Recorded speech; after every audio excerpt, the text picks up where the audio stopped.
Hey guys, welcome back to the channel. Got a new Cardfight Vanguard Divinez anime review for you guys today. Today we're covering the new episode 7 titled Awakened Flames. This episode centers around Michiru and his return to form. I was excited for this episode, but honestly I was a little let down. So as soon as I saw the announcement of who was playing, I immediately knew, of course, Michiru's first episode back, he's winning. And it just, of course, had to be Taizo, because Taizo jobs for everybody. But I was told we were going to get new Welstra support. Spoiler alert, we didn't get a single new card, and I'm upset about it. Regardless, we're going to talk about the episode, talk about the fight. I hope you guys enjoy this kind of content. If you do, drop a like on the video, subscribe if you're new to the channel so you don't miss my next video. Enough from me. Let's jump in and let's talk about the episode. So the episode kicks off with a flashback, and we get to see Michiru's training that led to him actually going into, the coma. Basically, when he put himself into virtual reality back in Wildress after losing to Grifogila, and joining the Uniformers, he put himself in virtual reality. And if you guys remember, or if you guys don't know, Michiru had a very severe condition with his body. He was constantly passing out, unable to maintain playing or doing anything for long periods of time. That's one of the reasons he jumped into VR, was that way he can play as long as he wanted, since he, it didn't depend on his body. And we see that he just went in over and over and over and over again and never stopped. He played thousands of games. As he put it, he pushed himself to the physical and mental limit because he wanted to reach the pinnacle of Vanguard. Well, for anybody that didn't see Wildress, and for you guys to remember it, the end of Wildress, Donji goes into the virtual world to try and pull him out, ends up card fighting him, beats him, and because he was corrupted by the virtual reality, he goes into a coma. So we go to not necessarily the present day, because it's past. It's it says it's a few months before the fated clash, and Donji's at the hospital visiting Michiru because he was there every day, but visiting Michiru, and Michiru is just sitting up. He just woke up. I guess he was finally able to recover. We see that Donji, now with the good news, reaches out to Taizo, reaches out to Raika, lets them know that Michiru's up. This is a big deal to them because they're not only were they fans of Michiru, they respected him as a rival, and they were extremely happy to see that he's finally starting to recover. Raika especially, Michiru is his whole motivation for card fighting as a professional because he wants to be able to play against Michiru on the professional stage. That's like his dream. We jump over and we see Jinky with a little tablet of Gui. We see Gui trying to apologize to Michiru, basically saying when he was in the VR for so long that he should have forced him to stop. Michiru says, don't worry about it was my choice. Jinky says that he did everything he could to try and help Michiru recover, and that he's actually the reason Michiru is in America. He basically sent Michiru to America hoping that more advanced medical technology from America would help him recover, which it did. Or I guess not really. They said it was kind of a miracle that he woke up, but that's neither here nor there. Then we jump ahead, to a few months after the Destined Showdown, and we see Jinky putting together the deluxe with Gui, and the first person they immediately, it's a no-brainer, we gotta put Michiru in. Now we jump back over to Michiru, who's, recovered in his new coat, and he's in a church, and I guess this is where he comes to think and, be by himself. And Donji shows up, they have a little back and forth, and we find out a little bit more about Michiru. I did miss one thing real quick, guys. During his talk with Jinky, we find out that Michiru no longer faints. Not only did he recover from his coma, but he's also recovered from his previous illness. So he's at 100%, which makes him even scarier as a threat. Now, back to talking with Donji. Donji asked him if he reached the pinnacle of Vanguard, and Michiru says no, he didn't, and he doesn't think the pinnacle of Vanguard is something that he can reach on his own. They kind of go into a little more detail about that during the game that's going to happen, but he basically says he wanted to come back. At that moment, Taizo walks in. This is where Taizo was going. A few episodes ago, he was talking about going to America to visit an old friend. He's here to see Michiru. This is actually the present timeline, or right before the deluxe. And they're talking. Donji leaves, and we get the card fight of Taizo versus Michiru. So, of course, let's jump into the card fight. Now, quick disclaimer for anybody that has never seen me cover these card fights. I don't necessarily point out their draw for turn every time or their energy charges because they don't make a point to point them out, which is funny because the first couple turns they do here, but then they don't for the rest of the game. You'll see what I mean if you watch the episode, but we'll talk about it. So assume that that the energy charges and draws happened. But we get the fight. They start off. They flip over their starters. They are playing their basic starters for those decks. Blitz Chief Mechanic Watan for Taizo as he's playing, Welstra Blitz Arms, and Michiru is playing Julius Draco Kid because he's playing Drajeweled. Turn 1 is Michiru. They actually announce it. He draws. He rides Jewel Core Dragon and he sets his energy generator. Oh my god. It's never happened before, but they finally did it. But he ends his turn. Turn 2, Taizo rides Blitz Best Programmer Strazzer. I love all of Taizo's turns because I actually play Welstra IRL. It's not my main deck, but it's always been a pet project, so that's why I was so excited about seeing new Welstra support, so I'm really sad that we didn't get any. But Taizo uses his starter skill to draw an extra card, because he rode going second. And then he attacks with Strazzer. Michiru doesn't guard. Michiru takes 1 damage, turns over. Taizo is now in the lead with a 1-0. We get a little bit of out-of-game talk. Taizo tells Michiru he's happy that he's back, and he was, kind of down in the dumps because he thought Michiru was basically done with this world, that he was so above everybody else that he needed the virtual reality to be able to enjoy Vanguard again. But Michiru says, no, that's not true. The only way for him to seize the future of Vanguard is in the real world, and he ends up saying that future is here. This part kind of hit me because it made sense. In the virtual world, he has, all of the main strategies, all of the best data that we compiled, and he could play against people over and over again. But eventually it's going to stagnate because, they can only gain so much knowledge. The game IRL is constantly evolving, new sets, new cards, new strategies. And that's what he wanted to face, not just the same old every time, where everybody plays the exact same way. That was the whole, Team Blackout versus the Uniformers thing. But turn 3, Michiru rides Demonic Stone Dragon Julniel. Michiru uses the skill of Jewel Core Dragon. Auto, when this unit is rode upon by Demonic Stone Dragon Julniel, call this card to rear guard. So Michiru calls out Jewel Core. Michiru attacks with Julniel. Taizo guards. Michiru doesn't get a trigger.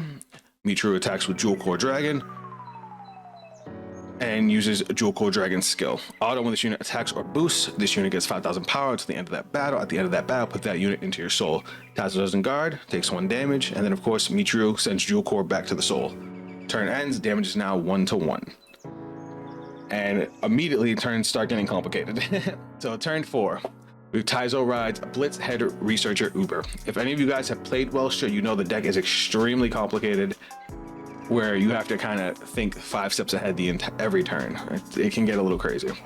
But Taizo uses Strazzer's skill. Auto, when this unit is rode upon by Blitz Head Researcher Uber, Soul Blast 1, search your deck for up to 1 product card with grade less than or equal to your opponent's Vanguard. Reveal it, put it into your hand, shuffle your deck. Taizo adds Assault Flight Carrier Lubetzel to hand and then sets it immediately, and then uses its skill. Auto, when this card is put into the order zone, if you have a Vanguard with Blitz in its card name, draw a card and Soul Charge 1. I love that card. Taizo uses the skill of Combine Rusher from his drop zone. Auto, drop zone. When a set order you played from hand is put into your order zone, counterblast 1, call this card to rear guard, so he calls it out. Taizo then calls Blitz Operator Troll and Detonation Monster Boba Mine and moves to his battle phase. Taizo attacks with Troll, Michiru guards. Taizo attacks with Uber, uses its skill. Auto Vanguard, when this unit attacks a Vanguard, Energy Blast 3, choose a product card from your order zone, operate it. So Taizo operates Lubetzel using its second skill. Operate, Auto, Order Zone. When this card is operated, if it is your main phase, of the top 5 cards of your deck, choose up to 1 unit card from among them with grade less than or equal to your Vanguard, call it to rear guard, shuffle your deck. If it is your battle phase, draw a card. So Taizo draws an extra card. Michiru doesn't guard, Taizo doesn't get a trigger, Michiru takes 1 damage. Taizo then attacks with Combine Rusher, boosted by Boba Mine. Michiru doesn't guard, Michiru takes 1 damage. So at the end of this turn, it is now 3-1 with Taizo in the lead. Michiru starts talking about how Taizo's changed, and we saw this back in Will Dress, where Michiru says he can see people's souls, and he could see that Taizo's soul's different, it burns brighter, as he put it. Now this sounds weird to Taizo. Taizo thinks he's acting kind of crazy. He's wondering if he has synesthesia. For anybody that doesn't know what synesthesia is, they do a little explanation of it in the episode, but basically it's when your senses are flip-flopped. Basically you start hearing with your eyes type thing, or like smelling with sounds. It's weird. It basically your sense is getting crisscrossed. And Michiru asks if that's like like it's not, you know, imaginary. Regardless, Michiru points out that, you know, fighters excel at imagining, because back from OG Cardfight Vanguard, you know, the first thing they did is, you know, imagine the field, imagine the units. And then we see as he goes into his next turn, the whole field shifts around them because he's imagining they're on planet Cray. So turn 5, Michiru rides Demonic Jewel Dragon Drajeweled. Michiru uses Jewel Neal's skill, auto when this unit is rolled upon by a unit with Drajeweled in its card name, Soul Charge 1. If your soul has 3 or more cards of different grades, draw a card. Michiru draws a card, obviously. Now, this turn gets a little weird. It took a little bit of reverse engineering because some of the card costs get weird with new cards, but I promise you, I did the best I could. Michiru calls Soul Severing Demon Speak Knight Zangan and uses its skill. Auto when this unit is placed on rearguard during your main phase, you may Soul Charge 1.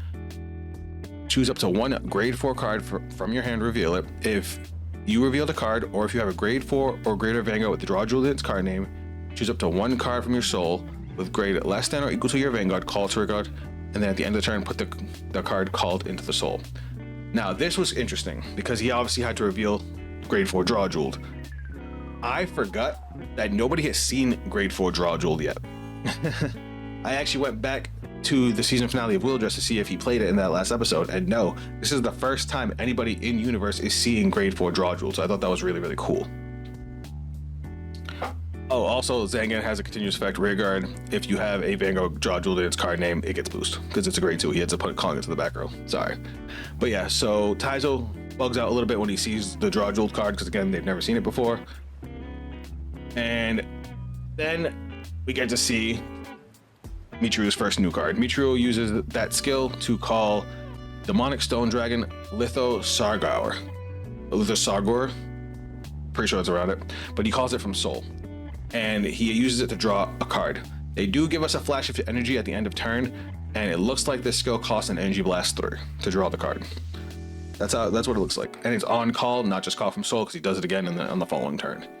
And then Michiru calls Demonic Jewel Dragon Ristil Galer. But Michiru is about to go into his battle phase, but because of costs, I kind of figured that, and the amount of cards he has in Soul, Michiru had to use Drajeweld's Axe skill.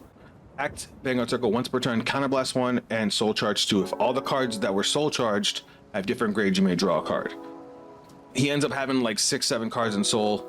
I ended up going back and looking at all the effects he used to put cards in Soul, and the only way he had all those cards in Soul and 2 face down damage is if he had used this Counterblast, because he uses another Counterblast later in the turn.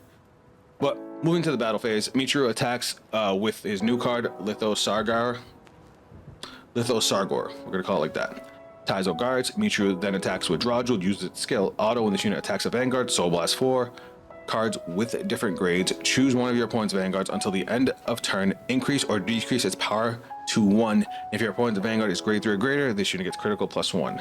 So Michiru reduces Taizo's Vanguard to 1, and then uses Litho Sargor's skill, which is a Counterblast 1 to restand when you Soul Blast 4. Taizo doesn't guard. Michiru gets a draw trigger on his twin drive, gives the power to the newly restood Litho Sargor, and draws a card, of course. Taizo takes 1 damage. Michiru then attacks Ristil Galer and uses its skill, Auto Rearguard. When this unit attacks a Vanguard, if you Soul Blasted 4 or more at the same time for the cost of your Vanguard's ability this turn, put a card from your hand into Soul, draw a card, choose one of your opponent's Rearguards, and retire it. So Michiru retires Troll. Taizo guards this attack. Michiru then attacks with Litho Sargor again. Taizo doesn't guard. Taizo takes 1 damage. Michiru puts Litho Sargor back into the Soul due to Zangan's skill, and the turn's over. So now the damage is 3-3. So we get a cool little monologue from Taizo here, where Taizo basically says that while Michiru was trying to reach the pinnacle of Vanguard, Taizo was trying to be, the guiding star of Vanguard, and that he is going to push until he can reach Michiru's level. The reason I said this scene was cool is because his determination legitimately surprised Michiru. And this is where he starts talking about how much Taizo's changed. And now we get to see Taizo's new power. This turn was complicated. Like, I understand it because I am a Welstra player, but having to type out this entire turn, my goodness. Let me show you just what is in this turn real quick, guys. Look at this. This right here, let me highlight it. This right here is just Taizo's turn. just Taizo's turn. That is the longest out of the entire script. But as for what he did, turn 6, Taizo rides Faded One of Guiding Star, Welstra Blitz Arms. Michiru is immediately interested in this because he has not seen a Faded One before. So the card Taizo discarded for Ride was Blitz Publicist Fentilicida, and upon discarding it, activates its skill. Auto, when this card is discarded from hand during your ride phase or main phase, if you have a grade 3 Greater Vanguard Welstra in its card name, you may call this card to rearguard. So he calls it up to rearguard immediately. Then Taizo uses Uber skill. Auto, when this unit is rode upon by a unit with Welstra in its card name with a divine skill, if your order zone has a product, Soul Blast 1, discard a card from hand, search your deck for up to 2 product cards with different card names from each other and from cards in your order zone. Reveal them, put them into your hand, shuffle your deck. Taizo adds Extreme Satellite Weaponry, Orianthi, and Mobile Fortress of Obliteration, Freyschild's Maximum.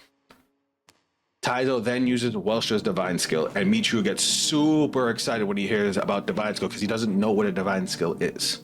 Welstra's Divine Skill, act, Vanguard Circle, Counterblast 1, choose up to 2 product cards with different card names from your hand, put them into the order zone. If you put 2 cards, choose a product from your order zone and operate it. Now, for anybody that hasn't messed with Welstra, the reason this Divine Skill is actually, a powerful Divine Skill is A, it lets you put 2 orders into the order zone from hand, not counting your order for turn. So you can actually play these 2 plus another order for turn, plus any other skills that play orders. And then cards like Maximum can't be played normally as an order. You can only put it into the order zone via skill, and this counts as one, even though you're playing it from hand. And then the operating effect of it means any of your effects that have an operate, you can immediately use it right there. Taizo ends up playing Freyschild's Maximum and Orianthi from hand, and he operates the Maximum.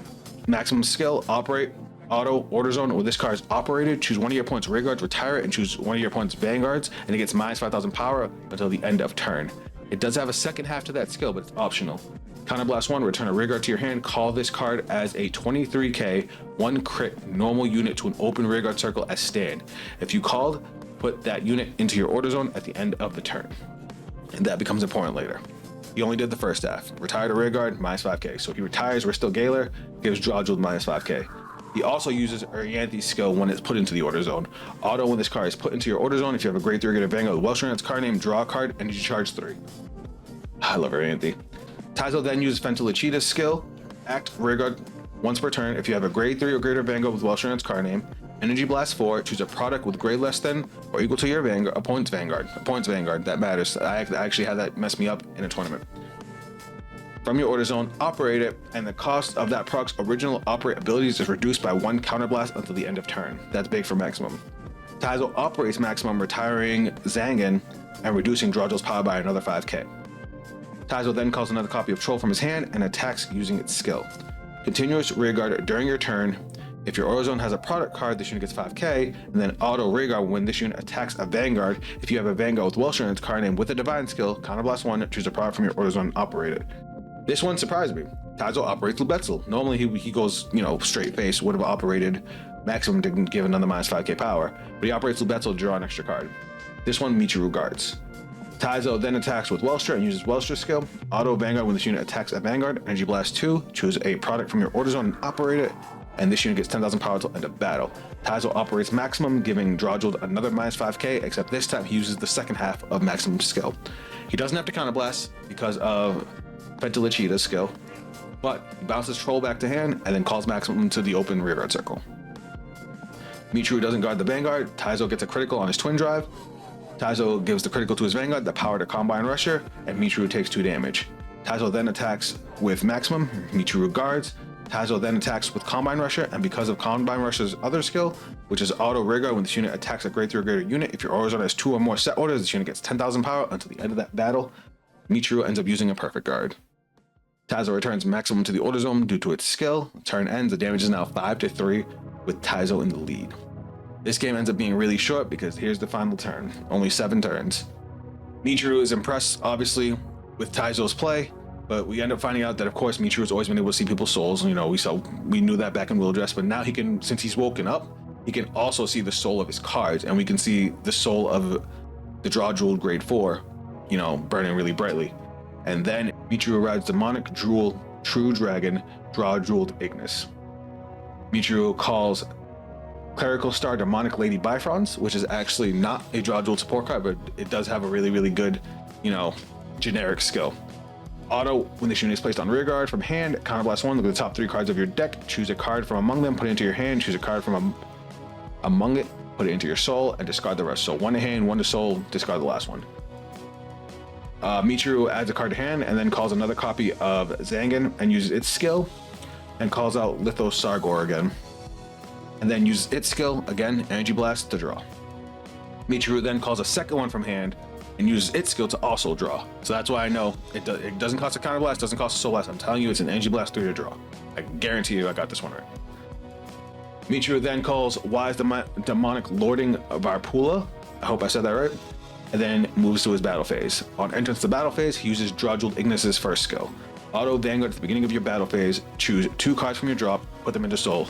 Then if your soul has 4 or more cards with different grades, all of your front row get plus 15k power. I actually hate this card. I hate going against it. Like IRL, this thing just annoys the shit out of me. It's so goddamn strong. I know you have to wait till turn 4 for it to go off, but man, this thing hits hard. Michiru attacks with Lithosargor, Taizo guards. Michiru attacks with a second Lithosargor. Taizo ends up double guarding and intercepting. Michiru then attacks with Drajeweled using Ignis's skill. Auto Vanguard, when you are paying the cost for this ability, you may Soul Blast cards with the Drajeweled in their card name from the soul as a grade 0 to 4. You get to pick whatever grade you want to count as. When this unit attacks, Soul Blast 5 cards with different grades. Retire all your opponent's back row rear guards, and until the end of this turn, this unit gets +1 critical and increase or decrease the power of all your opponent's front row units to 0. Vanguard and rear guards, this thing is disgusting.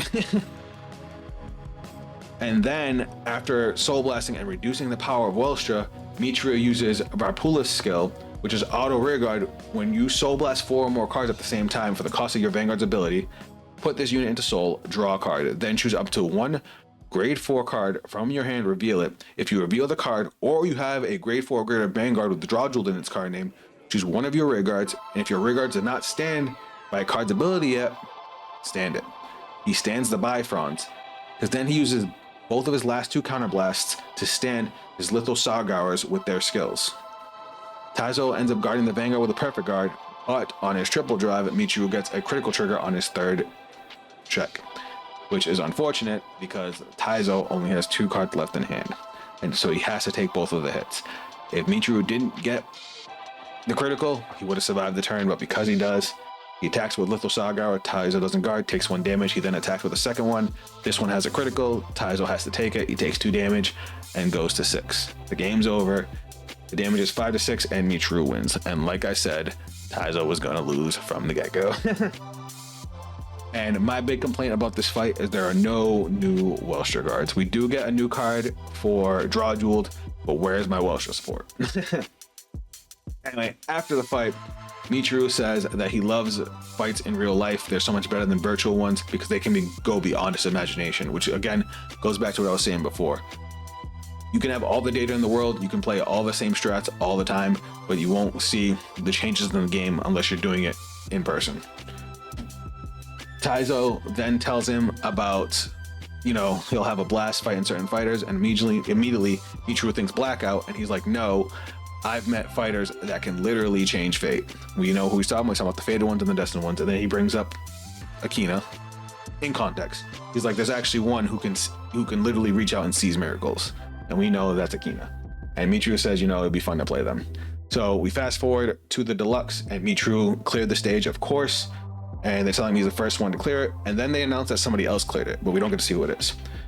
We see Donji and Michiru talking afterwards, and what's next for the stage, and then they bring up this person that also qualified and saying that he's a beast, and that for them to have a card fighter in the tournament who's like that, small world. But we never get to see who it is. So who do you guys think it is? Let me know your theories down in the comments. That's pretty much where the episode ends.